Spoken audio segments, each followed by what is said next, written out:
Good evening, Gills fans. Welcome back to Gills in the Blood TV. It's Thursday night, which means a look back at the week that was and then a look ahead to the weekend fixture, which this week is a trip north to high-flying Accrington Stanley under the stewardship of the wonderful John Coleman, who continues to do an unbelievable job on a shoestring budget. In terms of the week that was, though, it's been very quiet. Somewhat against the norm at the moment in this COVID season. There was no midweek fixture, so the Gills have had a full week on the training pitch. They are back at their own training ground now, aren't they? Beechings Cross, after quite a long spell away after a problem with the soil over the summer. So hopefully in that sense, it gives a bit of continuity and consistency in terms of routine, which hopefully will help. And fingers crossed will bring some sort of continuity and consistency with performances and results, which we've not seen of late. Like I say, no midweek fixture this week, so a full 7 days to prepare between last week's defeat at home to basement club Burton, which the less we say about the better, and this week's game against Accrington Stanley are going really, really well with games in hand in Sky Bet League One. Josh Eckel, Declan Drysdale and Scott Robertson, the big news, have all gone back to their parent clubs in the last week. So that's Eccles and Drysdale back to Coventry City, both recalled, and Scott Robertson has gone back to Celtic. They've been hit hard with COVID problems up there. I think it's 13 first-teamers unavailable and self-isolating after a slightly silly trip to Dubai, some might have said. So we wish them well in their future careers, and I'm sure they'll go on and excel. And it's likely as well that Trey Coyle and Zach Medley, both on loan from Arsenal at the moment, look likely to go back to the Gunners in the next 24 hours. I know Steve Evans was talking to Radio Kent on Wednesday and said he expected it to happen within 48 hours, so that takes us to Friday. But there is one incoming today. It's our favourite club in the Premier League, Southampton. It's another player we've got. We've already got Tommy O'Connor on loan and Tyreek Johnson. But hopefully that Johnson move will be turned into a permanent in the next day or so, according to Sky Sports. But today we unveiled Callum Slattery, the young centre midfielder's coming until for the rest of the season. And chances are he might go straight into the team at the weekend, such as the lack of numbers and the lack of options at the moment. But we welcome Callum to the club. Hope he settles in quickly and starts putting in some good performances on the pitch that hopefully can see us climb the table again after an indifferent period of form where we've lost 5 of the last 6. Indifferent's probably a polite way of putting it. So yeah, in terms of the transfer window, we're about halfway through. I think if we could bring in an experienced centre-half and a striker now, I'd be quite happy with the window. If you think we've lost 3, we've bought in 2, so we're only 1 down. If Medley and Core go back, that's obviously 5 gone back, so a couple would be 5 gone and then 4 in if we could get 2 more in. But you have to think that Stuart O'Keefe and Jacob Mellis have not played for a long, long time. So if we can get them fit and back in and around the squad and on the pitch, then that's like 2 new signings in itself. So I think that'd give us around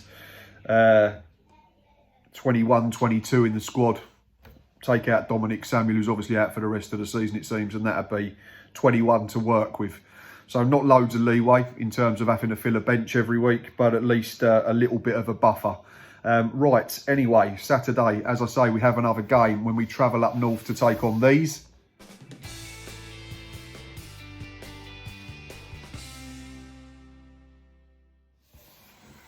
Accrington Stanley.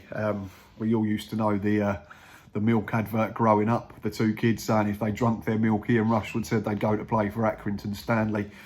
Well, we certainly know who they are at the moment, especially if you're a follower of League One. They currently sit 5th.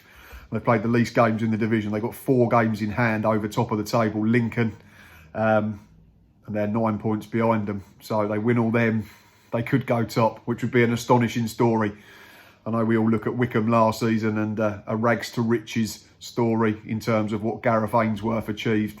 And we know there's a few people that, you know, dig them out because of points per game and all that. But fair play to them. I said the league had to end some way.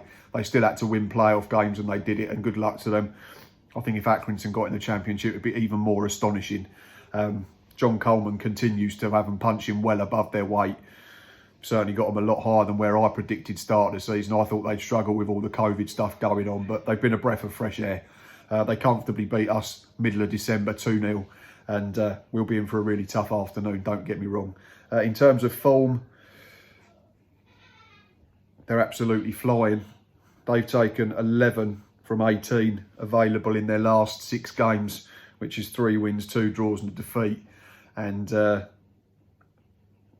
we've won 1 game and lost the other 5, I think it is. Beaten Rochdale, we've lost to Plymouth, Northampton, Burton, Doncaster and Accrington Stanley in that same period.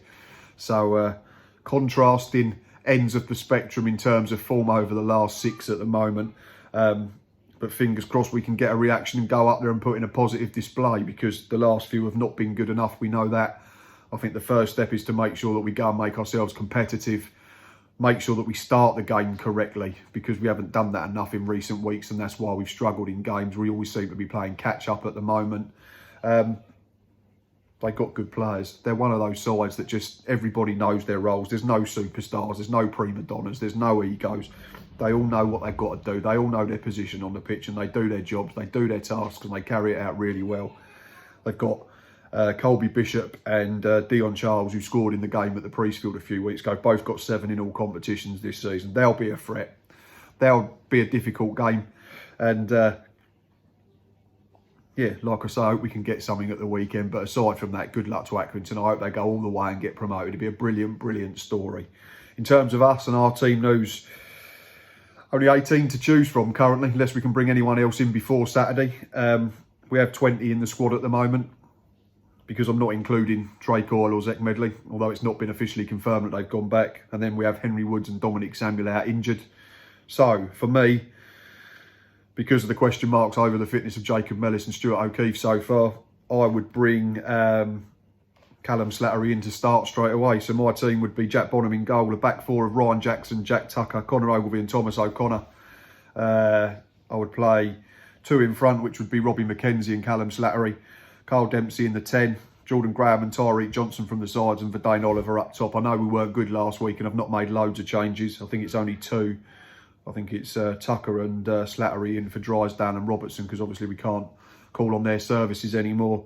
So the bench is what we've got left, which is Joe Walsh, Christian McGoma, Stuart O'Keefe, Matty Willock, Alex McDonald, Jacob Mellis and John Akindi. It's going to be hard. Can't reiterate it enough, but I'm hoping that we'll get a reaction to the Burton performance. I'm hoping that a week on the training ground without a midweek fixture has allowed us time to work on shape, tactics and that type of thing. In terms of a prediction, heart and head slightly different. My head says we might get beat narrowly by 2 goals to 1, but my heart says Accrington 1, Gillingham 1. I think if we can take a chance, if we do create them this week and remain a bit more solid defensively, then we can pick up a positive result. So I'll stick my neck on the line and say Accrington Stanley 1, Gillingham 1, and I'm backing Verdane Oliver to score our goal this week. Right, that is enough from me this evening. Go and enjoy the rest of your Thursday. Please keep checking us out on all of our social media platforms, which is Instagram, Facebook, Twitter and YouTube. Don't forget to check out the pod. I'm sure the boys will be back soon with some more content. Keep liking, subscribing, retweeting, following and doing all that you do, because it is always appreciated. And yeah, be back Saturday for a match day live. Until next time, up the Jills.